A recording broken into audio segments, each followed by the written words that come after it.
என்னை சுடும் பணி இது வர 21ஆம் தேதி படம் ரிலீஸ் ஆகுது. இந்த படம் ஆக்சுவலாக வந்து ஒரு உண்மை சம்பவத்தை வச்சு இது அமைக்கப்பட்ட ஒரு படம். இந்த படத்தில் வந்து நம்ம சார் பண்ணியிருக்காங்க.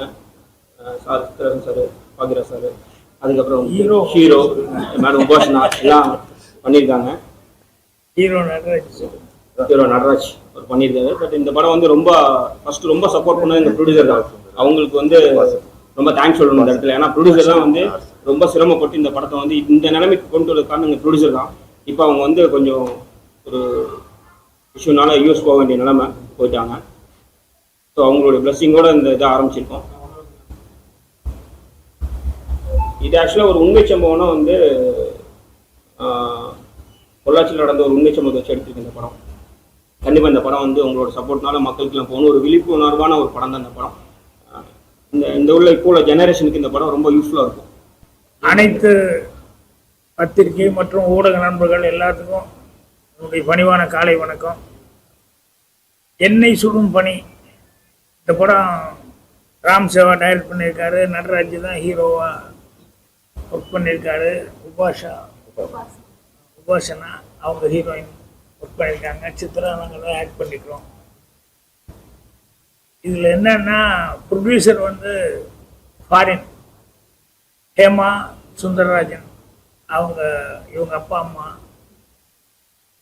அவங்க அங்கிருந்து வந்து பையனுக்காகவே இந்த படம் வந்து ரொம்ப சிரமப்பட்டு இந்த படத்தை செய்யணும்னு சொல்லி செஞ்சுருக்காங்க. இந்த படத்துக்காகவே இவர் இன்னும் கல்யாணம் வேற பண்ணாம உட்காந்துருக்காரு. ஏன்னா அவங்க அம்மா அதை வந்து ஒரு ஃபீலிங்காக பெற்றவங்களுக்கு இருக்கும் இல்லையா, அதை வந்து எங்கிட்ட சொல்லிட்டு இருந்தாங்க. பொண்ணு பார்க்க சொல்லியிருக்காங்க சார். நல்லபடியாக படம் முடிச்சு அவர் நினச்ச மாதிரி வந்து சினிமாவில் ஆக்ட் பண்ணதுக்கப்புறம் தான் அதுக்கப்புறம் லைஃப் அதை பற்றி யோசிக்கணும் அப்படின்னு சொல்லிட்டு இப்போ தான் வந்து சரி பொண்ணு பாருங்க அப்படின்னு சொல்லியிருக்காரு. படம் முடிஞ்சதுக்கப்புறம் அவங்களுக்கு படம் ஆரம்பித்த நாள்லேருந்தே நிறைய சோதனைகள். அவங்க ஹெமான் அவங்க அம்மாவுக்கு வந்து உடம்பு நல்லா இருந்தது. அவங்க திடீர்னு அவங்களுக்கு உடம்பு சரியில்லாம் போயிடுச்சு. இப்போ வந்து என்கிட்ட வந்து லாஸ்ட் டைம் இந்த இதுல எல்லாம் பப்ளிசிட்டி கொடுக்கறதுக்காக வந்து எங்கிட்ட பேசிட்டு இருந்தாங்க. அதுக்கப்புறம் பார்த்தா திடீர்னு ஃபாதருக்கு மறுபடியும் உடம்பு சரியில்லைன்னு சொல்லி இப்போ மறுபடியும் அவங்க வந்து மறுபடியும் யூஎஸ்க்கு அவசரமாக பரப்பு போயிட்டாங்க. ஸோ நீங்கள் பார்த்து எல்லாருமா சேர்ந்து பார்த்து நல்லபடியாக பண்ணி கொடுங்க அப்படின்னாங்க. ப்ரெஸ் மீட்டில் அவங்க வந்து கண்டிப்பாக வந்து அவசியம் கலந்துட்டு பேசணும்னு நினச்சிக்கிட்டு இருந்தாங்க. அவங்களால வந்து கலந்துக்க முடியாமல் போனது ரொம்ப கொஞ்சம் கஷ்டமாக இருக்குது. அதனால் நடராஜ் வந்து ரொம்ப சிரமப்பட்டு இந்த படத்தில் வந்து எப்படியாவது நல்ல பேர் வாங்கணும் அப்படின்னு சொல்லி நடிகர் ஆகணும்னு சொல்லி ரொம்ப முயற்சி பண்ணி எல்லாம் பண்ணிட்டு இருக்காங்க. அதுக்கு நாங்கள்லாம் கூட இருந்து எங்களால் முடிஞ்ச சப்போர்ட்டு நாங்கள் வந்து ஆக்டிங் கொடுத்துருக்கோம். ராம் சேவா சொன்ன மாதிரி வந்து இது வந்து ஒரு உண்மை கதையை வந்து பேஸ் பண்ணி உண்மையாக நடந்த இன்சிடெண்ட்டை பேஸ் பண்ணி இந்த கதையை பண்ணியிருக்காரு. அவரும் அவர் எல்லாமே ஆர்டிஸ்டாக வேணும் அப்படின்னு சொல்லிட்டு கொஞ்சம் நிறைய பேரை வந்து எல்லாத்தையுமே நடிக்க வச்சுருக்காரு. ஸோ படம் நல்லபடியாக வந்திருக்கு. படத்துக்கு நடராஜுக்கும் உங்களுடைய நல்ல சப்போர்ட்டை கொடுக்கணும் அப்படின்னு சொல்லி கேட்டுக்கிறேன். ஏன்னா அவங்க வந்து ஃபாரின்லேருந்து இங்கே வந்து ஒரு தமிழ் படம் எடுக்கணும்னு சொல்லி இவ்வளோ தூரம் வந்து அவங்க ஃபைனான்ஸு எல்லாமே சொந்த கை காசை போட்டு தான் அந்த படத்தை வந்து பண்ணியிருக்காங்க. ஸோ பையனுடைய எதிர்காலத்துக்காக பண்ணியிருக்காங்க. ஸோ படத்தை பார்த்து நல்லபடியாக நீங்கள் ப்ரொமோட் பண்ணுற அளவுக்கு என்ன செய்யணுமோ அது செஞ்சீங்கன்னா ரொம்ப சந்தோஷமாக இருக்கும். நானும் நடித்ததுனால அவங்க பாவம் எவ்வளோ சிரமப்படுறாங்க அப்படிங்கிறதுக்காக தான் நானும் வந்து ஓன்லி வந்து எல்லாத்துலேயுமே வந்து அன்றைக்கி ஓடின்ஸா இதில் போடணும் அப்படின்னாங்க. இதெல்லாமே அன்றைக்கி ஓப்பன் பண்ணி விட்டோம். ஸோ ரொம்ப மகிழ்ச்சி. படம் நல்லபடியாக இருக்குது. அதே மாதிரி அவங்க அப்பா உடம்பு நலம் தேடி வரணும். அவங்க அம்மாவும் அவங்களும் மறுபடியும் படம் ரிலீஸ்க்கு எப்படியாவது வந்துடணும் அப்படின்னு சொல்லி ஆண்டவனை பிரார்த்தனை பண்ணிக்கிறேன். என்னுடைய மேலான வாழ்த்துக்களை கொடுக்கணும். நான் வந்து இப்போ டப்பிங்கில் இருந்தேன். எனக்கு நேரத்துலேயே வந்து ஆரம்பிச்சுக்குவாங்கன்னு நினச்சிருந்தேன். அதனால் இப்போ டப்பிங் விட்டு போட்டு மறுபடியும் இருக்கிறேன். ரொம்ப தேங்க்ஸ் சார். மறுபடியும் ஒரு டப்பிங் போகணும். மீண்டும் பத்திரிகை எல்லாத்தையும் மறுபடியும் நான் சந்திக்கிறேன். ஓகே, நன்றி, வணக்கம்.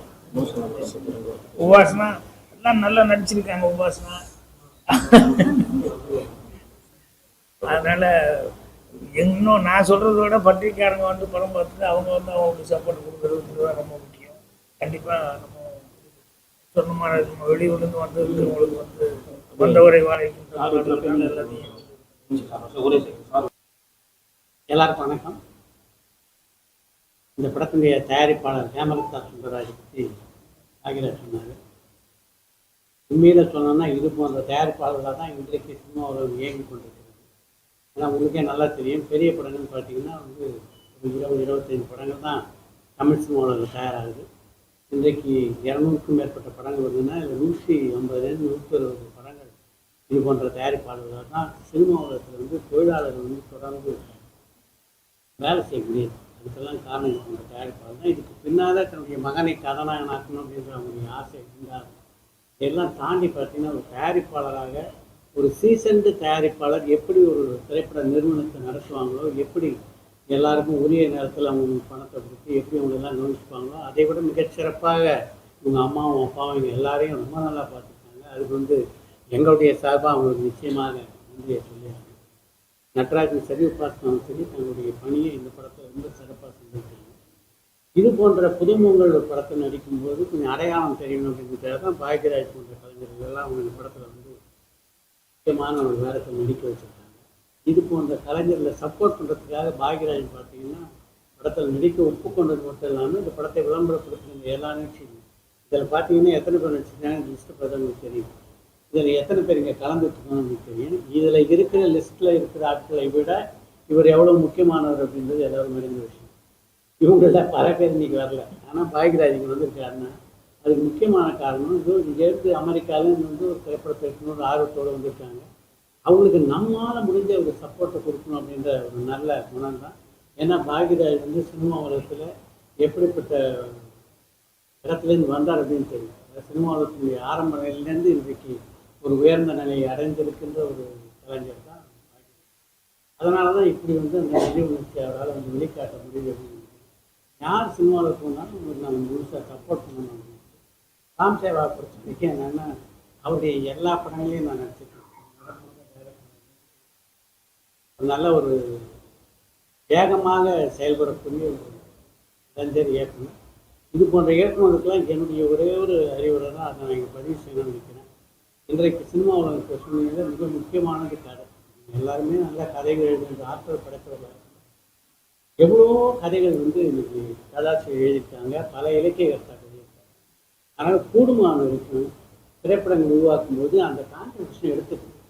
நம்ம கதை எழுதுதான். இப்போ நானும் வந்து பல படங்களை கதை வசதி எழுதி டைரக்ட் பண்ணோம்னா இது ஒருத்தர் கதை கிடைக்கும்போது அவருடைய கான்ட்ரிபியூஷன் படத்தில் அமையும். அதுக்கு திரைக்கதை அமைக்கிறதுக்கு இன்னொரு தேர்ந்த ஒரு கதாசிரியர் கூப்பிடுது. சினிமாவுக்கு எத்தனையோ பேர் இருக்காங்க அனுபவம். அந்த ஆளை கூப்பிடும்போது இவங்க எல்லாருடைய கூட்டு முயற்சியில் ஒரு படம் உருவாகும் போது அது இன்னும் மிகச்சிறப்பான இடத்தை அடைவதற்கு வாய்ப்பு இருக்குது. அதனால் ஒரு நல்ல கதாசிரியர், ஒரு நல்ல ஒழிப்பு தான் சினிமாவுக்கு ரொம்ப முக்கியமான விஷயம். இந்த ரெண்டையும் தேர்ந்தெடுத்து இந்த இளைஞர்கள் வந்து தங்களுடைய படங்களை பயன்படுத்தணும் அப்படின்ற என்னுடைய இந்த ஆசையை வேண்டுகோளாக அவருக்கு வைக்கிறேன். இந்த படத்தை பொறுத்த வரைக்கும் இந்த எந்த ஒரு திரைப்படமும் உங்களை போன்ற பத்திரிகையாளருடைய முழு ஆதரவு இல்லாமல் மிகப்பெரிய வெற்றி அடைவது கடினம். அதனால் இந்த படத்தை பொறுத்த வரைக்கும் முழுவதுமாக நீங்கள் நினைக்கிற மாதிரி 100% குறை இல்லாமல் படமாக இருக்காது. பேர் சொல்லிடுறேன். ஒரு சில குறைகள் இருக்கலாம். ஒரு புதியவர்கள் அப்படின்னால அந்த குறைகளை எல்லாம் தவிர்த்து கூடுமான வரைக்கும் இதில் இருக்க நல்ல விஷயங்களை ஹைலைட் பண்ணி உங்களை பாராட்டணும் அப்படின்னு உங்களை வேண்டி கேட்டுக்கிறதே என்னதான் இவ்வளவு நடிகர் நடிச்சிருந்தாலும் தேட்டர் இவங்களுக்குலாம் கிடைக்க மாட்டேது. அதை பத்தி எதுவும் சொல்ல மாட்டேன். என்னதான் இப்போ நடிகர் நடிச்சாலும் பெருமையான பாக்யராஜ் சார், லட்சுமி சார் நடிச்சா கூட தேட்டர்லாம் கிடைக்க மாட்டேங்குது. திரையரங்கெல்லாம் கொடுக்க மாட்டாங்க. அதை பத்தி என்ன நினைக்கிறீங்க? ஒன்றும் இல்லை, நீங்கள் மட்டும்தான் பிஸியாக இருந்துட்டு இருக்கிறீங்க. உங்களுடைய டைம் தான் கிடைக்கவே மாட்டேங்குது. இப்போ 17-19 வந்து இல்லைங்க, நீங்கள் பிஸியாக இருக்கிறது ரொம்ப சந்தோஷமாக இருக்குது. ஆனால் என்னென்னா நீங்கள் இவ்வளோலாம் பிஸியாக இருக்கிற அளவுக்கு படங்களும் வந்து ஓடணும் இல்லையா? அதுக்கு வந்து என்னென்னா தேட்டர் தட்டுப்பாடுங்கிறாங்க, வியாபாரம் தட்டுப்பாடுங்கிறாங்க, அப்புறம் வந்து கோடிகளை மட்டும்தான் நம்பிட்டு படம் எடுக்கிறாங்க. இதெல்லாம் என்னன்னு சொன்னோம்னா இன்னைக்கு காலையில் கூட ஹெட்லைன் ஏதோ ஒரு பத்திரிகையில் வீக்லி மேக்சின் சினிமா வந்து எவ்வளோ கீழே போயிட்டு இருக்குது ஹெட்லைன் போட்டுருக்காங்க. ஒரு 3-4 படத்தை தவிர்த்து வேறு எந்த படமும் ஓடலை தன்னால் எடுத்ததில்லை அப்படின்னு சொல்லிட்டு. அதனால் தேட்டர்கள் இதெல்லாம் வந்து எல்லாம் சங்கங்கள் தான் 3-4 சங்கமாக ஆகிட்டு இருக்கு. ஒவ்வொன்றும் இந்த சங்கம் 2 சங்கம், அந்த சங்கம் 2 சங்கம் அப்படின்னு சொல்லி ஆகிட்டு இருக்க வழிய சினிமா எடுக்கிறதுக்கு முதல்ல கொஞ்ச நாளைக்கு முன்னால் கூட ஓடிடி அப்படின்னு சொன்னோடனே அது ஏதோ ஹார்ட் கேக் மாதிரி எல்லோரும் நினச்சிக்கிட்டு சந்தோஷப்பட்டுக்கிட்டு இருந்தாங்க. இப்போ கடைசியில் பார்த்தா ஓடிடி வந்து தேட்டரில் நீங்கள் போட்டு வாங்க அப்புறம் பார்த்துக்கலாம் அப்படின்ட்டாங்க போல இருக்கு. அதனால் இப்போ அதுவும் பிரச்சனையாக பார்த்துட்டு இருக்காங்க. அதனால் இந்த சினிமாக்களில் பொதுவாகவே சினிமாக்கே சோதனையாக தான் இருக்குது. இதுக்கு நடுவில் என்னென்னா நல்ல படங்கள் எடுத்தால் நீங்களும் நல்லா எழுத முடியும். ஸோ படங்கள் நல்லா எடுக்காமல் வந்து நீங்கள் அதை பண்ணுங்கள் இதை பண்ணுங்கள் அப்படின்னு சொல்லி கேட்டுக்கிறதுல பிரயோஜனம் இல்லை. அப்புறம் அதே மாதிரி படங்கள் எடுக்கிறதுக்கு இப்போ சித்ரா சொன்னார் கதை ஒன்றும் இல்லாமல் வந்து என்ன காசு போட்டு பண்ணாலும் அது வந்து அதனால எந்த விதமான யூஸும் வந்து வந்துட போகிறதில்ல. ஸோ எல்லாருமே ஒரு காலத்தில் வந்து புதுமுகங்கள் இப்போ வந்து முதல்ல யார் நடிச்சிருக்கான்னு சொல்லி கேட்டு தான் பேச ஆரம்பிக்கிறாங்க. எல்லாரும் முதல் நடிக்கும்போது மட்டும் எப்படி இருந்தாங்க? எல்லாருமே எல்லாம் தெரிஞ்சவங்களாக இருந்தாங்க. அதனால் புதுமுகங்களுக்கு வந்து இது இந்த மாதிரி ப்ரொடியூசர் எங்கள் வெளியூர்லேருந்து வந்து இங்கே நம்மளை நம்பி தமிழகத்தில் வந்து படம் இருக்கான்னா அதுக்கு மற்றவங்க எல்லாருடைய சப்போர்ட்டும் நல்லா இருக்கும். அதனால் நீங்கள் சொல்கிற தேட்டர் ப்ராப்ளம் எல்லாம் சங்கத்தில் கேட்க வேண்டிய கேள்வி என்ன கேட்டீங்க? இங்க வந்து ஒரு படம் ரிலீஸ் ஆகிறதுக்கு வர படம் எல்லாத்தையும் ஸ்டாப் பண்ணி வச்சிருந்தாங்க. தெரியும் பெரிய இல்லை சார், சில நேரங்களில் சில பேர் அதே சினிமா துறையில பெரிய ஜாமானா இருக்கு, நீங்களாம் கேட்க மாட்டீங்க. அது சங்கம் நிறைய இருக்குன்றீங்களா? இல்லை சார், சங்கம் தான் கேட்கணும் சார். இது வந்து தனிப்பட்ட ஆளு சித்ராவோ நானா போய் தனியாக பேசணும். நாங்கள் மேடை கிடைச்சா இப்படி பேசுவாங்க, கஷ்டமா இருக்குதுன்னு தான் பேச முடியும். இது வந்து அந்த தீர்வுக்கு வந்து அந்த சங்கம் வச்சிருக்காங்கல்ல அவங்க தான் போய் அதுக்கான முயற்சி பண்ணணும். பாடி ரெப்ரசன்ட் கவர்மெண்ட் வந்து அது அக்கறை எடுத்து அவங்களும் பண்ணணும். அது விட்டு போட்டு தேட்டர் இல்லாம என்ன ரொம்ப நாள். கேரளா வந்து கவர்மெண்ட் இதே சினிமா நஷ்டம் ஆகுதுன்னா ஓடிடி ஆரம்பிச்சிருக்காங்க. இங்கே தமிழ்நாட்டுல ஏன் சினிமாவை கண்டுக்கவே மாட்டாங்க? கலைஞர் இருந்தாரு, ஜெயலலிதா இருந்தாங்க, அவங்க சினிமா துறையில் வந்ததுனால அவங்க இதை பார்த்துட்டு இருந்தாங்க. என்ன நஷ்டம் இப்போ இருக்க ஆட்சியாளருக்கு அதை பத்தி தெரியுமா தெரியாதான்னு தான் கேட்போம். ஏன் நீங்களாம் போய் சொல்லக்கூடாதா? இப்ப இருக்கிற ஆட்சியாளர் சினிமா துறை மேல கவனம் செலுத்து அப்படின்னு சொல்ல முடியாதுங்க. ஒரு மிகப்பெரிய திரைப்படம் அவங்களும் சினிமால இருந்து வந்தவங்க, துணை முதல்வர் சினிமா நடிச்சுட்டு இன்றைய முதலமைச்சர் பெரிய படம் வரும்போது அவங்க தான் வாங்கிக்கிறாங்க, மீதி எல்லாத்தையும் அப்படியே கீழே தள்ளிடுறாங்கன்னு குற்றச்சாட்டு வருது. நீங்க சொல்ற மாதிரி துணை முதல்வர் சொன்னீங்களே, அவங்க ஒரு கம்பெனி வச்சிருக்காங்க, ஒரு படம் ரிலீஸ் ஆகுது விடாமுயற்சி, மீதி எல்லா படத்தையும் லாக் பண்ணி வச்சிருக்காங்க. அப்ப மக்கள் எந்த தேட்டருக்கு போவாங்க? எந்த தேட்டருக்கு போனாலும் அதெல்லாம் பார்ப்பாங்க. சின்ன படங்களை போய் பார்க்க முடியாதுல்ல. அவங்க விட்டுருங்க, அவங்க இல்ல வேற யாராவது வேற ஒரு புது விநியோகஸ்தராக இருந்தாலும் அஜித் படம் வருது, ராம் சேவா படம் வருது, திரையரங்காரங்க யாருக்கு தேட்டர் கொடுப்பாங்க எனக்கு சொல்லுங்க சார். எம்ஜிஆர் படமும் வருது, சிவாஜி படமும் வரும்போது அங்க ஜெமினி படமும் வரும்ல, அந்த மாதிரி விட்டு பாருங்க சொல்ல வரும். நீங்க எல்லாம் போய் கேட்கலாம். இப்போ அந்த மாதிரி படங்களுக்கு எல்லாம் வந்துட்டு தான் இருக்குது. அதனாலதான் ரப்பர் பந்தெல்லாம் ஓடுது இல்ல. பின்னெல்லாம் அதெல்லாம் கலெக்ஷன் பண்ணிட்டு அவன் வந்து ரங்கநாதனும் அந்த காம்பினேஷன் டைரக்டர் யார் இந்த படம் பண்ணிக்க இவங்க எல்லாம் வந்து என்ன தைரியத்துல இருக்கிறாங்க படத்தை? சார் பெரிய நிறுவனங்கிறது இல்லைங்க. பெரிய நிறுவனம் ஏன் அவங்க கிட்ட போனாங்கன்னா அவங்க ஆல்ரெடி ப்ரூவ் பண்ணாங்க. அதனாலதான் பெரிய நிறுவனம் அந்த மாதிரி ஆளுகளை வந்து அதை விட்டுருங்க. திறமையான ஆளுகளை டிராகன் படத்துக்கு கூட்டம் வந்தது காரணம் பெரிய நிறுவனம் தயாரிப்பு பண்றதுனாலயா அந்த படத்துக்கு கதாநாயகனாலயா? அதெல்லாம் கிடையாது. கதாநாயகனாலதான் அந்த பிரதீப் ரங்கநாதனுடைய முந்தைய படம் மிகப்பெரிய வெற்றி அப்படின்றனால அந்த படத்தை ஏஜிஎஸ் இல்ல நீங்க தயாரிச்சிருந்தாலும் இந்த அளவுக்கு எல்லா தேட்டர்லயும் இந்த படம் எதிர்பார்ப்பு இருந்ததுங்க. முதல்ல ஆல்ரெடி ப்ரூவ் ஆனதுனால எதிர்பார்ப்பு இருந்தது. முக்கியமான விஷயமே தவிர தயாரிப்பு நிறுவனம் காரணம். பிரதீப் ரங்கநாதன் யாருங்க? புதுசும் இல்லாம முதல்ல எப்படி ப்ரூவ் பண்ணாரு? ஒரே படம் தானுங்க.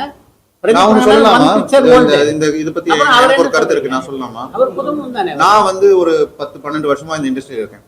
நான் இதுல பார்த்ததுல எல்லாமே வந்து நல்ல படம் நல்ல கதையா இருந்துச்சுன்னா ஓடிடுது. ஓகே, அதுக்கு வந்து நீங்க வந்து வாய்ப்பு கிடைக்க மாட்டேங்குதுன்னு சொல்றீங்க. தியேட்டர்ல ஓடுறதுக்கு எனக்கு தெரிஞ்சு வாய்ப்புலாம் கிடைக்குது. இப்போ எங்க படம் ஒரு சின்ன படம் தான். நாங்க வந்து போய் இப்போ ஒரு தியேட்டர் ரிலீஸ்க்காக பேசும்போது யாருமே நோன்னு சொல்லலை எங்ககிட்ட. எல்லாருமே நாங்க பார்த்து சொல்றோம்னு சொல்றாங்க. ஆனா வந்து எல்லாராலையும் ஒரு நாளைக்கு 5 ஷோ கொடுக்க முடிய மாட்டேங்குது, 3 ஷோ கொடுக்க முடிய மாட்டேங்குது. ஏன்னா அவ்வளவு படங்கள் வருது. இந்த வீக்கெண்ட் வந்து 10 படம் வருது. எல்லாமே சின்ன படங்கள் தான் நீங்க சொல்ற மாதிரி. ஒரு பெரிய படமும் வரல. நீங்க பெரிய படம் வந்து ஒரு பெரிய கம்பெனி வாங்கி அவங்க ரிலீஸ் பண்றதுனால எல்லா தேட்டரும் எடுத்துக்கிறாங்க கிடையாது. அவங்க எல்லா தேட்டரும் எடுத்துக்கிறது கிடையாது. அவங்க வச்சிருக்காங்க, நம்மளுக்கும் கொடுக்குறாங்க. படம் நல்லா இருந்துச்சுன்னா ஓடிடுது. இப்போ சொல்ற மாதிரி லப்பர் பந்துன்னு ஒரு படம் இருந்துச்சு, நல்லா ஓடிச்சு. ஏன்னா கதை நல்லா இருந்துச்சு, வாழை நல்லா இருந்துச்சு, ஓடிச்சு. அதே மாதிரி அது கூட வந்த 10 படம் இங்க உங்களால பேர் சொல்ல முடியுமா?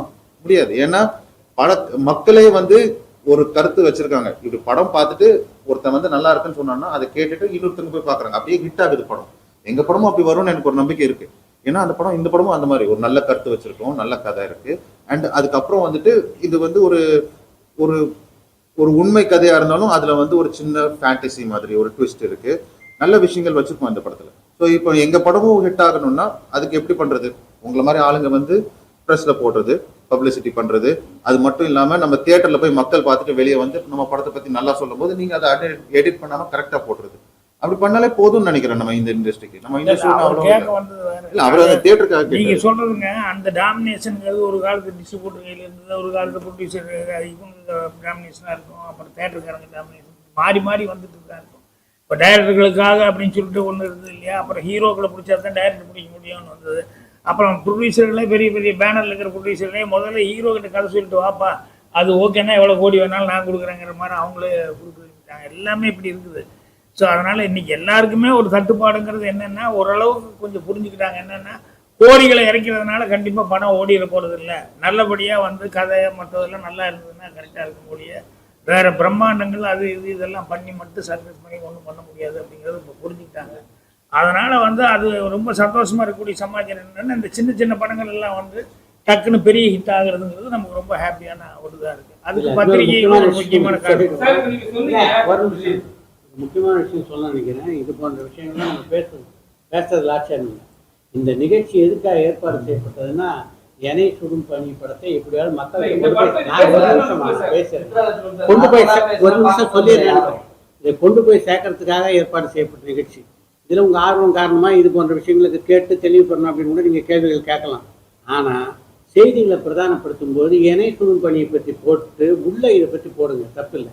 ஆனால் இதை வந்து தலைப்பு செய்தியாக்கி எதுக்காக இந்த நிகழ்ச்சி ஏற்பாடு செய்யப்பட்டதோ அந்த கவன சிதறவு ஏற்படும். இல்ல அப்படி நீங்க நினைக்காதீங்க. நீங்க அது கூடவே வேற ஏதாவது கேப்ஷன் வச்சுக்கோங்க, நீ வச்சுக்கோங்க. இதுக்காக உள்ள வந்து பாப்பாங்க, பயங்கர என்ன சொல்லிருக்காங்க தான் பாப்பாங்க. என்ன சொல்லி படிக்க ஒருத்தவங்க தேட மாட்டாங்க. செய்தி போடுறதுக்கே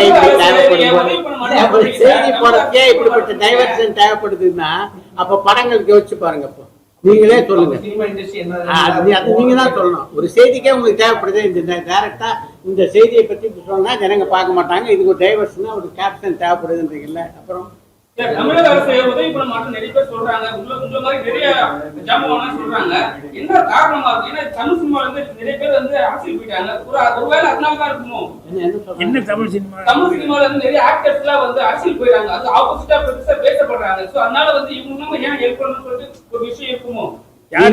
உங்களுடைய போகம் நடக்குதுன்னு சொல்றாங்க. இந்த தமிழ் சினிமால எத்தனை நடிகர்கள் இப்ப வந்து அரசியல் இருக்காங்கன்னு சொல்லுங்க. எத்தனை பேர் அரசியலுக்கு எத்தனை ஆனா எந்த காலத்துல அரசியல் துறவரமே பொள்ளாச்சி சம்பவத்தை வச்சுதான் அந்த படம். இல்ல பொள்ளாச்சினா வந்து நீங்க அதாவது உண்மை சம்பவம் தான். பட் வந்து நீங்க பொள்ளாச்சி நீங்க நினைக்கிறீங்க இது வந்து அதுல ஒரு பாட்டு இல்ல சார், அது பொள்ளாச்சினால ஞாபகம் இல்ல நம்ம அது இல்ல அந்த மாதிரி இல்ல சார். பொள்ளாச்சி அந்த மாதிரி இல்ல பொள்ளாச்சினா அந்த வேற மேட்ச் இருக்கு, அந்த மேட்ச் இது வேற மேட்ச்.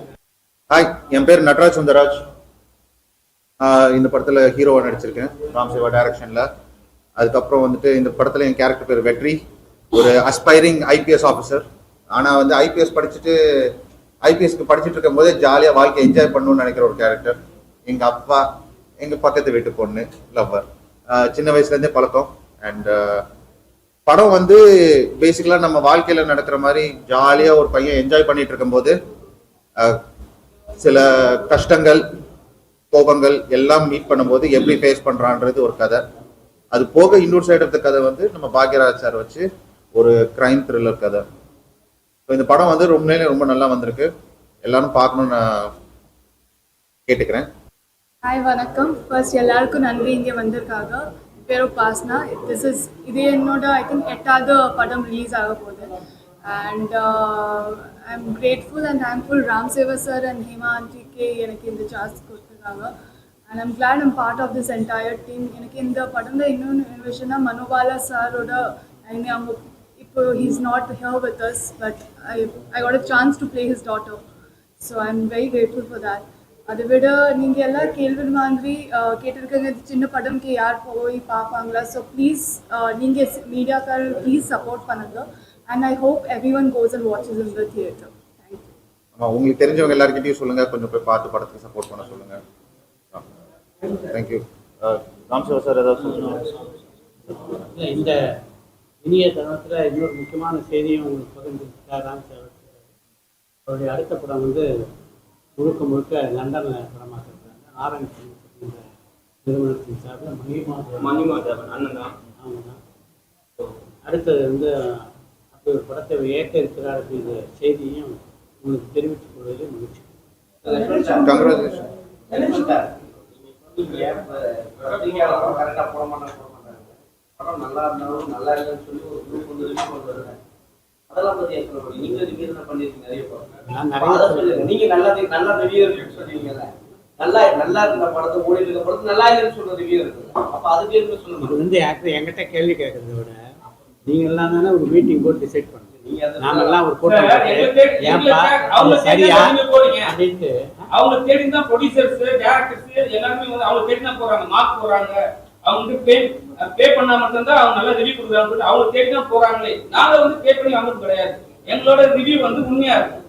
சரிங்களா? நீங்க போய் தேடி போங்க. நான் பாராட்டுறேன். இது போன்ற இன்ஃப்ளூயன்ஸ் பண்ற போக்கு இருக்குல்ல, அது வந்து முறையற்றது அப்படின்னு நான் என்னுடைய யூடியூப் சேனலை பார்க்கறவங்க நல்லா தெரியும். அதை நான் வந்து பல முறை கண்டித்திருக்கேன். அதாவது இது வந்து எந்த ஒரு விஷயமும் எதுவாக இருந்தாலுமே ஒரு ஹெல்த்தி குரோத் வேணும். இந்த ஹெல்த்தி குரோத் எப்படி இருக்குன்னா அதுவாக தானாக நடந்தால் தான். இது போன்று திணிக்கப்பட்டு ஒரு விஷயம் சொன்னாங்க, ஒரு படம் நல்லா இப்போ லப்பர் பந்து திரைப்படத்தை பொறுத்த வரைக்கும் யார் அதை பெருசாக ப்ரொமோட் பண்ணாங்க? ப்ரமோட் பண்ணது மக்கள் தான். படம் நல்லா இருந்தது ப்ரமோட் பண்ணாங்க. அதனால் எந்த ஒரு ப்ராடக்டும் நல்லா இருந்ததுன்னா நீங்கள் வலிந்து திணிச்சு இவரை போய் நல்லா இருக்குன்னு சொல்ல தேவை. ஆட்டோமேட்டிக்காக நல்லா இருக்குதுன்னு நீங்கள் சொல்லுங்கள். வேறு ஒரு ஹோட்டலில் போய் சாப்பிட்டு வரீங்க, உங்கள் நண்பர்கிட்ட சொல்லும்போது இந்த ஹோட்டலில் தோசை சாப்பிட்டேன் ரொம்ப சூப்பராக இருந்து ட்ரை பண்ணுன்னு அப்படின்னு சொல்லுவீங்க. நீங்கள் அந்த ஹோட்டல் பிஆர்ஓவா? அந்த ஹோட்டலில் ஏதாவது காசு தராரா உங்களுக்கு? இல்லை. ஆனாலும் நீங்கள் அந்த பிஆர்ஓ கேம் பண்ணுறீங்க.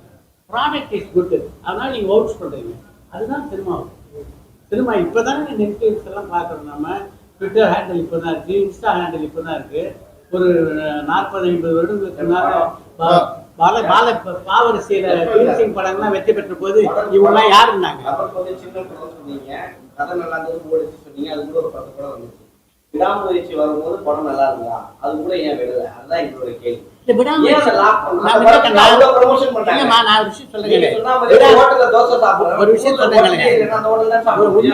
பெரிய நடிகருடைய படங்கள் வரும்போது அந்த படம் நல்லா இருக்கா இல்லையான்ற 2வது விஷயம்.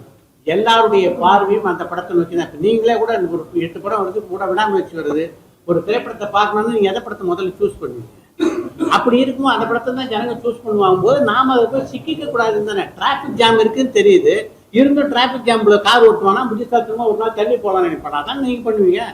இந்த படம் நாங்க வந்து நீங்க விளையாட மாட்டீங்களா? அந்த போக்கு தான் இந்த படத்துக்கு இது எல்லா இடத்துக்கும் நடக்கும். இந்த படத்துக்கு நாங்க டேட் ஃபிக்ஸ் பண்ணும்போது ஃபர்ஸ்ட் விடாமுயற்சி ஜனவரி 10ன்னு போட்டிருந்தாங்க. விஷயத்துல இருந்து எப்படியாவது திருப்பி ட்ரை பண்றாங்க, திருப்பி கொண்டு போய் அங்கே சார் அப்படியே இல்ல நாங்க வந்து சிம்பிளா சார் என்னை சுடுமணி தலைப்பு ஏன்னு கேட்டீங்கன்னா, லைஃப்ல வந்துட்டு நம்ம சந்தோஷமா இருந்தோம்னா, இப்போ சந்தோஷம் ஒரு இடத்துல இருந்துன்னு வச்சுக்கோங்களேன், அது எவ்வளோ ஒரு இக்கட்டான சூழ்நிலை மனசு ஹாப்பியாக தான் இருக்கும். பட் வந்து ஒரு மனசு சரியில்லைன்னா நீங்கள் காஷ்மீரே போனால் கூட நம்மளுடைய மனநிலையில் வந்து கொஞ்சம் கஷ்டமாக தான் இருக்கும். ஸோ பனியே சுடுதுன்னு சொல்கிறேன்னா அங்கே போனால் கூட ஒரு நிம்மதி இல்லாத ஒரு லைஃப், அது ஒரு யதார்த்தமான ஒரு லைஃப்பில் வந்து நமக்கு ஒரு எப்பயுமே இந்த லைஃப் ட்ராவலில் வந்து நம்ம ரொம்ப கேர்ஃபுல்லாக இருக்கணும் தான் இந்த கான்செப்டே. இப்போ நம்ம சும்மா வழிபோக்கு ஒரு சின்ன விஷயங்கள் நம்ம செஞ்சுட்டு போயிடுவோம், பட் அது ஃப்யூச்சரில் வந்து பெரிய ஒரு இழப்பாக இருக்கும். அதுதான் இந்த படத்தோடைய ஒரு முக்கிய இதாக இருக்கும். நம்ம ரொம்ப ஹாப்பியாக இருந்துட்டு இருப்போம், ஆனால் ஒரு டைமில் திரும்பி பார்க்குறப்ப அங்கே தப்பாக தெரிஞ்சிருக்கும். ஸோ அதான் என்னை சுடும் பனி நிறைய ஃபீல் பண்ணியிருக்காரு வாழ்க்கையில். அதான் சார் என்னை சுடும் பனி. என்ன சொல்ல வரேன்னா, சந்தோஷமா இருந்தா கூட மனசு சரியில்லைன்னா சரியில்லை தான், சந்தோஷமா இருந்தால் சந்தோஷமா, அது வந்து அது உண்மை. அதே மாதிரி நம்ம வந்து எவ்வளோ தூரம் எவ்வளோ ஒரு தப்பை பண்ணிட்டு மனசுல ஏதாச்சும் ஒரு தப்பை பண்ணிட்டோம்னு வச்சுக்கோங்க, எங்கே போனாலும் நமக்கு நிம்மதி இருக்கும். அதுதான் இந்த படம் எப்போ ரிலீஸ் சார்? 21 ரிலீஸ். இந்த ஃப்ரைடே ரிலீஸ். ஆமா, எல்லாம் உங்களை ரிலீஸ் போடல. சாரி, வீடியோ ஓட்டி இருக்க போகுது. மார்ச் 21 உங்களை நம்பித்தான் இருக்கு. தயவு செஞ்சு நல்லா சப்போர்ட் பண்ணுங்க. இல்ல கமர்ஷியல் 2 தான் சார். எத்தனை தேட்டர் கிடைக்கும் சார் எத்தனை தேட்டர் கிடைக்கும் தேட்டரா சார்? சார் இப்போதைக்கு 40 பிளான் பண்ணியிருக்காங்க சார். 40 நான் கூட புதுமே பிளான் இல்லை 40 கிடைச்சிருக்கு. பட் இன்னும் படம் கண்டிப்பாக நல்லா இருக்கும். மேற்கொண்டு தேட்டர் கிடைக்கும் நம்பிக்கை இருக்குது. லாஸ்ட்டு கடவுள் ஹெல்ப் பண்ணுவான்னு நினைக்கிறேன். ஓகே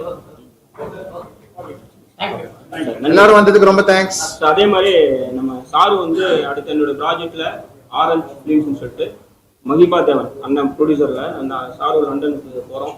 உங்களுடைய இதே மாதிரி இந்த படம் மூலியமா எனக்கு அடுத்த ஒரு ஆப்பர்ச்சுனிட்டி கிடைச்சிருக்கு. ஸோ உங்கள் சப்போர்ட்லாம் எனக்கு ரொம்ப தேங்க்யூ ஸோ மச்.